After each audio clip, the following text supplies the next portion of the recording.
Just say the boys. The boys.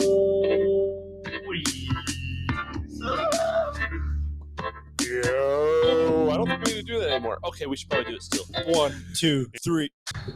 Yeah. What's up, everybody? How you guys doing? We're back. 2 boys Average boys. hanging out, Eating apps. Drinking cough. smoking cigs. I'd smoke a cig right now because it's so cold in here. Yeah, Just to warm me up. the heat in the church has been out for the last couple days. It's horrible. So we're I cold. smoke blankie constantly. Yeah. That Yeah. was for my wife. Shout out Cass. She'll never listen to this, but How you doing, man? How things going? I'm doing good. I'm tired right now. We're back on the video. Hopefully, We'll see. We'll Don't see. promise. No God promises. only knows. It's been a month.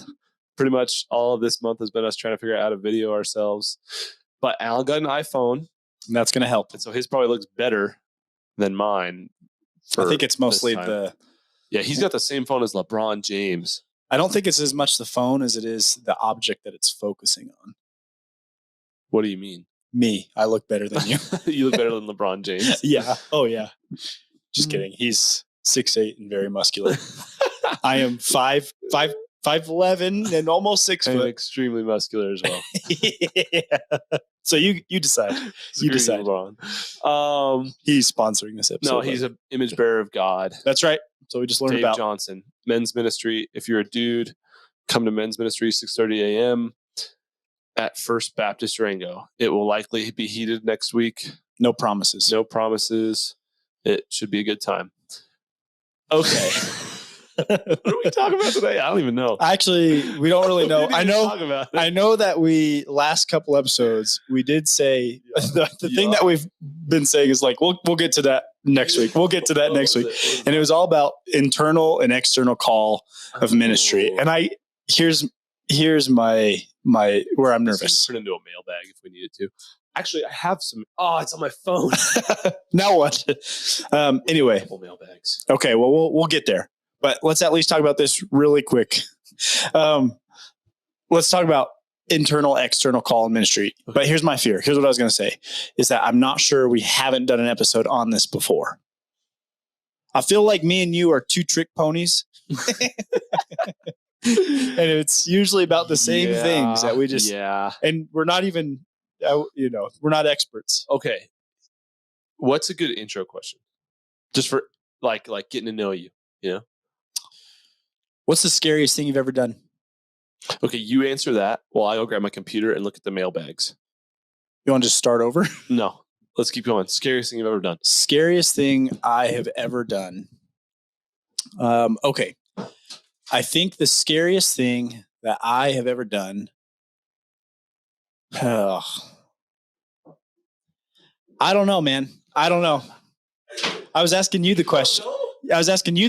I needed time to think. I thought I was supposed to ask a question to you. think too. Well, Okay, scariest thing I've ever done. Probably had to do with heights.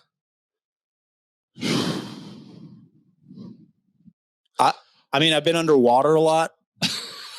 So that's maybe scary. Jumping underwater. No, like spear fishing or scuba diving, maybe. I mean, climbing on ladders when I was home inspecting. I've never been more. I took afraid. 15 students to Thailand. That's scary. That was a little. Actually, Emily was just talking about that the other day for some reason. So or something. that was. I mean, it wasn't scary. I wasn't scared because it's also like with college students, you're like, well, if we leave you here, it's kind of on you. Like, I'll tell you a story. Okay. Okay. This is Tell what me. I did this weekend. Okay. All right. So my parents were here, and so they said, "Hey, if you guys want to go on a date, then you go ahead and go on a date." You know, it was Snowdown here in Durango, which, if you know about Snowdown, you know that it's essentially a drunk fest. Yes. Okay. Very ungodly things happening there. There are also like family things, though. We can't. There's a few. There's a few. Yes. They're at least sprinkled in there. It's There's obviously not the sprinkles. focus, but there's also some family things. Yes. And it's a staple of Durango. That's how it started. It sounds like I was talking to my neighbor. She moved here the first year. Peggy, shout out Peggy. She's She's probably a listener. Yeah, I would imagine so. We're pretty big.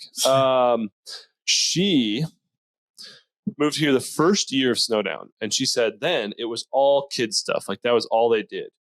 And then it just became, and this was from her mouth, it became just a drunk fest. And so that's not even just me. Okay. Fair enough. Are you kidding me? Can you not look at people's responses to things on the computer version? I don't know what you're referring to. I know Joey left a mailbag. There's a couple others as well. Okay.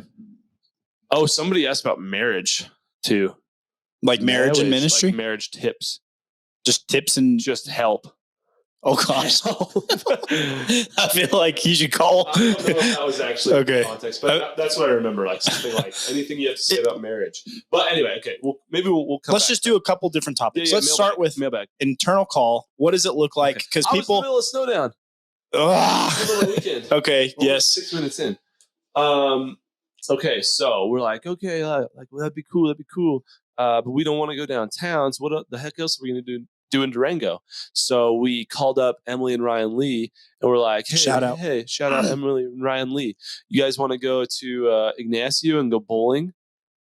I saw Uncle Cracker there one time. Oh my gosh. You've probably shared this 7 times on this podcast. Share it now if the case. No, it's fine. Just keep going. Uncle Cracker, and he was. It's funny.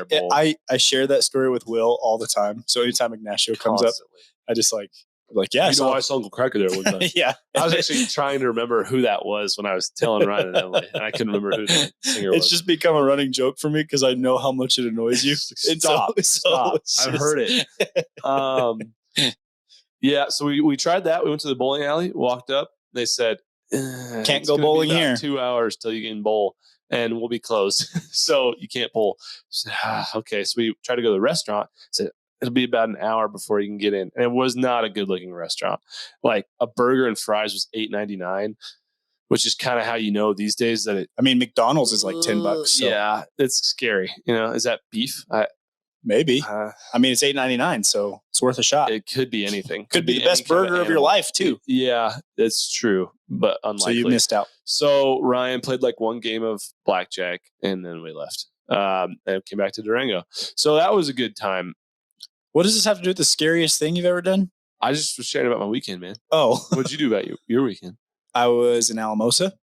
Shout out Dirty Mo. Yep. Saw my family. It was my mom's birthday a couple weeks ago. So we finally had a celebration. So it was fun. Nice, man. Yes. Okay. Internal, external call. What the heck is that?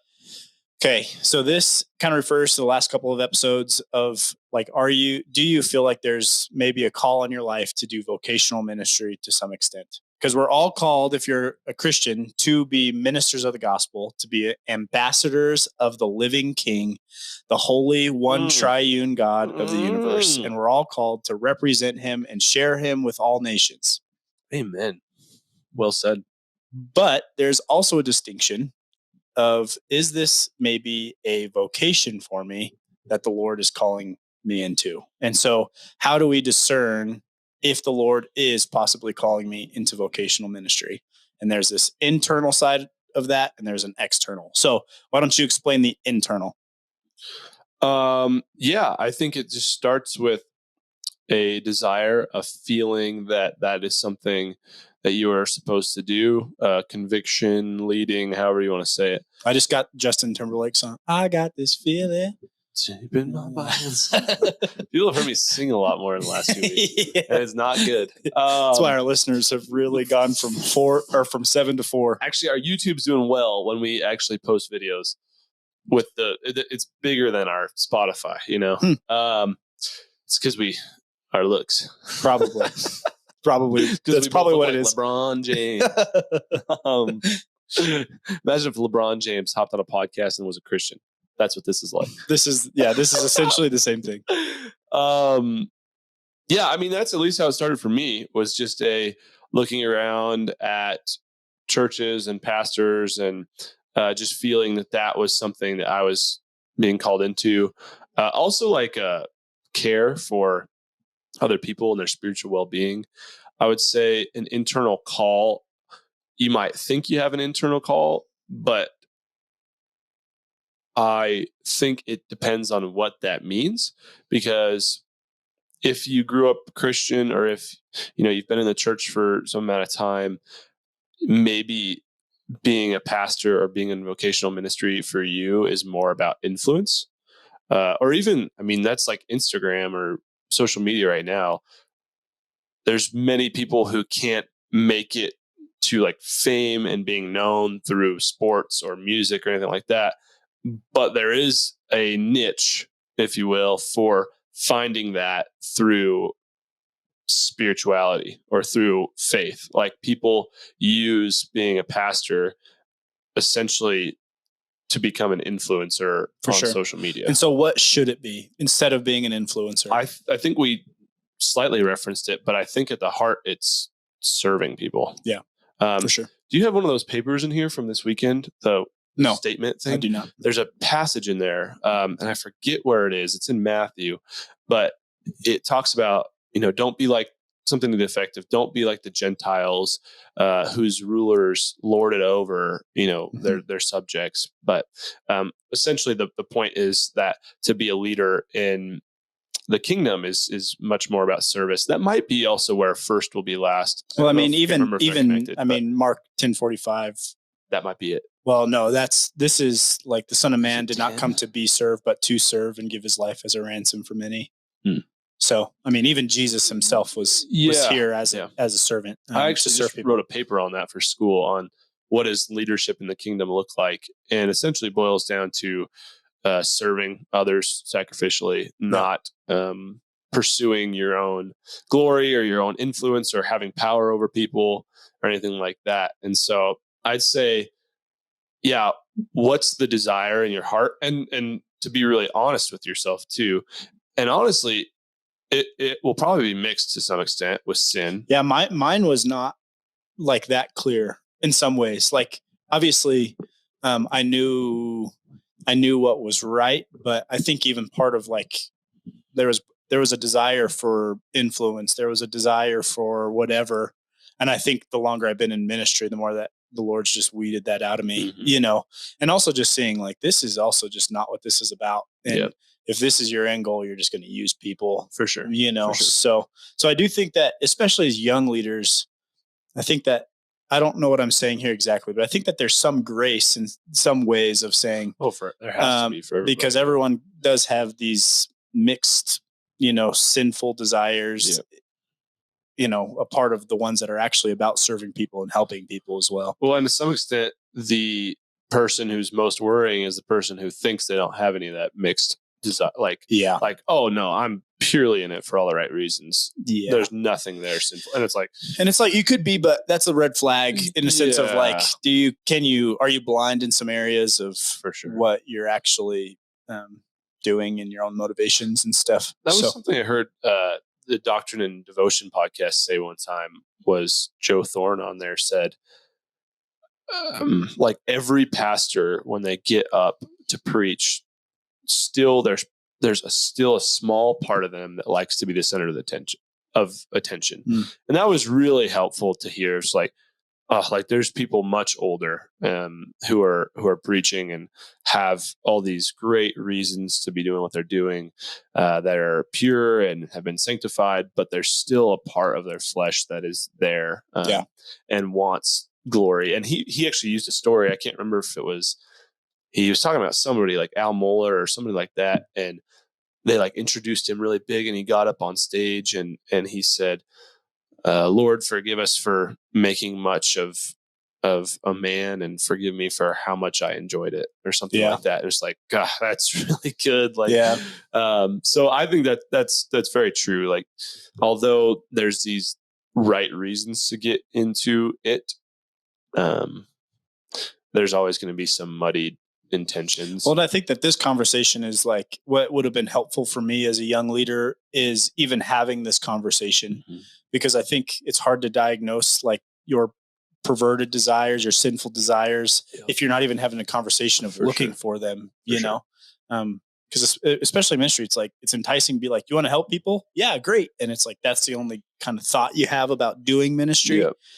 And then all of a sudden you kind of look internally and you're like, there's a lot of junk here. So definitely. I think it's just starting the conversation, What does that look like? Where are your desires? But I think this also leads to the outward call. Yeah, for sure. Because I think that this is a big part of where that's helps discern some of those things. That's like part of the wading through of the internal, and whether that's right, or whether it's, you're stepping into something for the right reasons or not. So you go external. I think external is just really relying on the community that God's given you to affirm that inward call.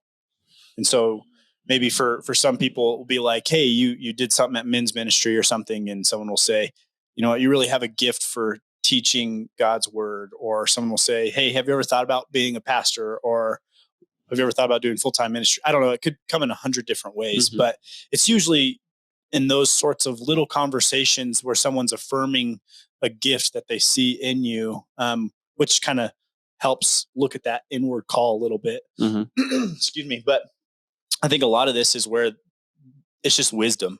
So whether it's elders in your church or friends or family that are godly, that kind of know what ministry is and the qualifications of it and what it looks like, where they say, hey, I think you should look into this or do something. And I think it's also coming from multiple people. It's not just one person, because my mom could be like, oh yeah, like you should definitely do ministry. And then if no one else is affirming that, it's just because my mom's being nice. You know what I mean? For sure. So I think that kind of explains what it is and how those two can really go hand in hand. Anything to add? Well, I was just going to ask, so maybe we can do, what are good reasons to pursue ministry, like vocational ministry, whether that be stepping into like an internship or applying for a job or something like that. And what are bad reasons? Like what are reasons why you shouldn't? Yeah, I think we have talked about this a little bit so far, but it's just that care. And I think if there is really just this burning desire in some ways for people to know Jesus, to walk with him dearly, like, and hold him tight. And that's like what you think about fairly often is people's like spiritual health. I think it's a pretty good indicator of, hey, maybe you are called into ministry.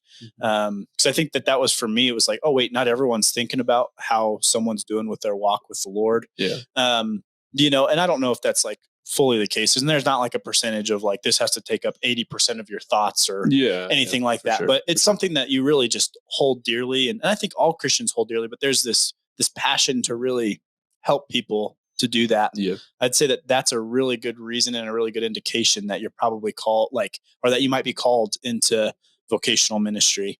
What about you? Any thoughts here? I guess we just stay on the good first, but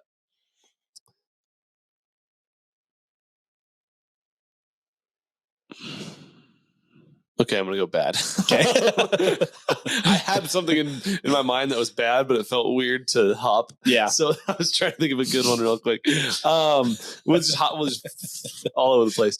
I think people are fairly used to that. True that. I think a bad reason to get into ministry, a reason not to, is because you don't know what else to do, and it's like your backup plan. What about Spurgeon? Spurgeon has the quote that says, "Do everything you can do until." That's not what I mean. Okay. I mean, you, like, let's say you graduate college and you're like trying to do all these other things, and it's like, well, I guess I'll just do ministry. Okay. Not like a conviction to do it. Okay. But you're seeing what else is out there. I think that's clarifying. But it's like your backup plan. But even, let's see, even like a Jimmy's story is like, he didn't think he was going to do ministry, and then the Lord just continued to. That's different though. There's like an internal call there. Okay. I'm talking about the person who has no desire, no heart for it, but they just decide that's the only other thing to do. I guess this is what I've seen other people do, and this is, I guess I'll just do this, right? With no heart for it whatsoever, but they just don't know what else to do with their lives. And so, I guess I'll try out college ministry or whatever, something to that effect.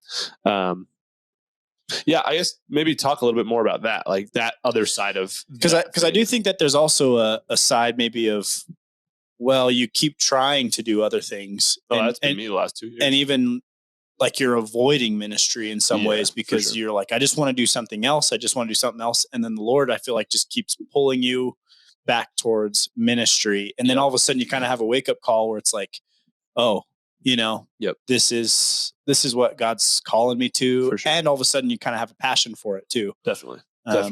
I'd also say maybe an indication is like if you show up to a place, well, the hard thing is here is like a lot of people can have really good leadership skills, and churches often hone in on that and go, oh, he would be a great leader here. Yep. But they also don't have any sort of character, and there's Yep, like qualification issues and stuff as well. But I would say with that caveat, I would say sometimes like what you'll also find is people, you can kind of put them into a church and they kind of end up in like a leadership role or something naturally. And sometimes maybe that's an indication of, hey, maybe the Lord is calling you to vocational ministry. It seems like every time I step into some sort of situation, I do help lead or something, you know what I mean? And I think that could be an indication of, well, maybe this is what God's called for you in your life vocationally too. Definitely. I think we already talked about it too. I guess you're just gonna be the good and I'm gonna be the bad. Is if you're just looking for a platform, looking for influence, looking for power.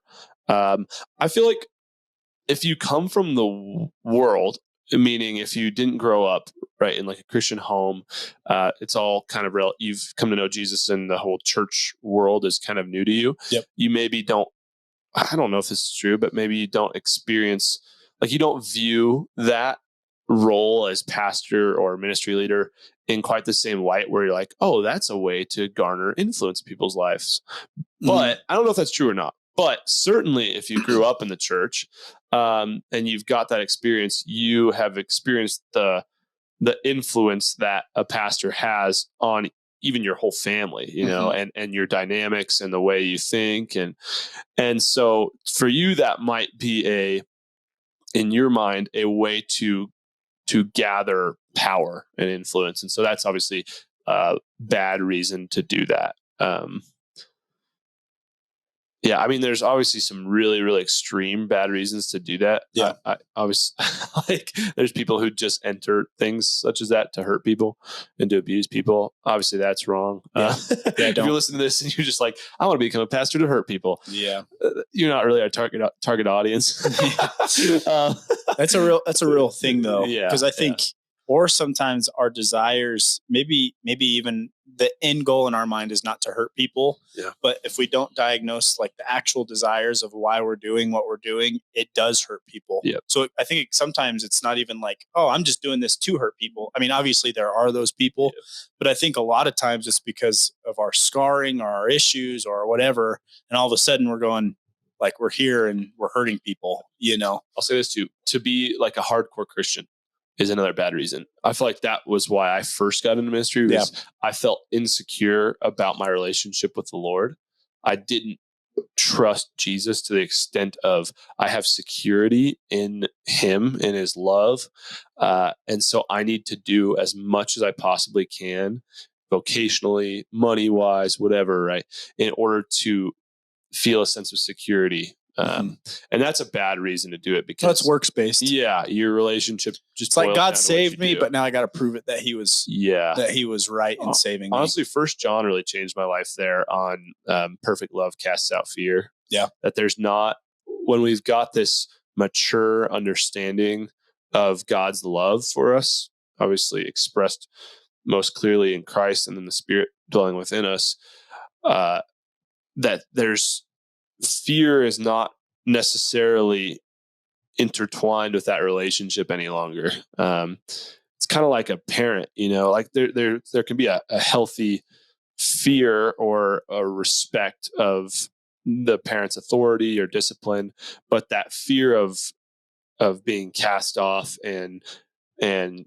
being punished for your sin ultimately reveals a lack of trust in Jesus for paying your sin. And so that really changed my life, even around the ministry question of,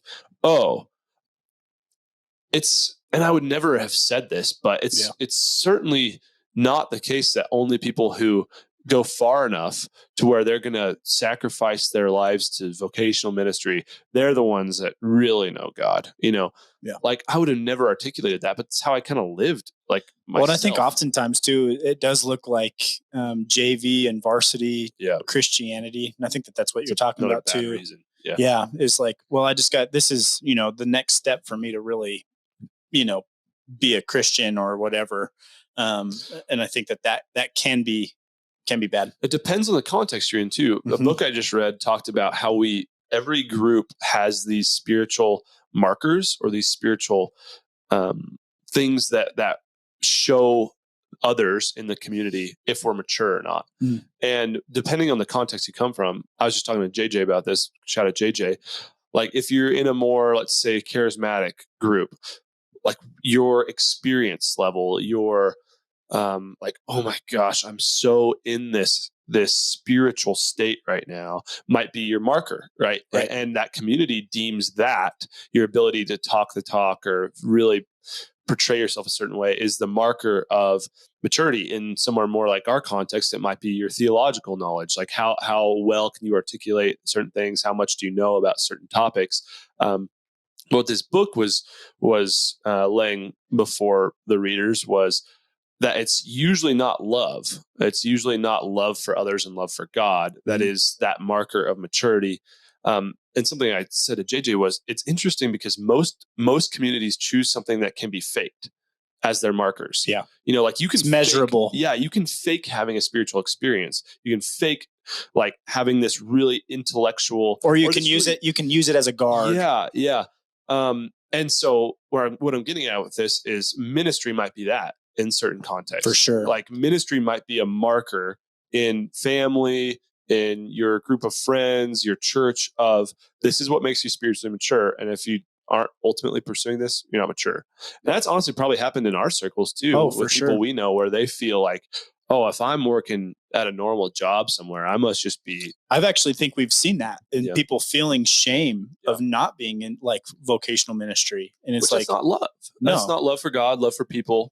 Like you can have a much more beautiful, real life with God working at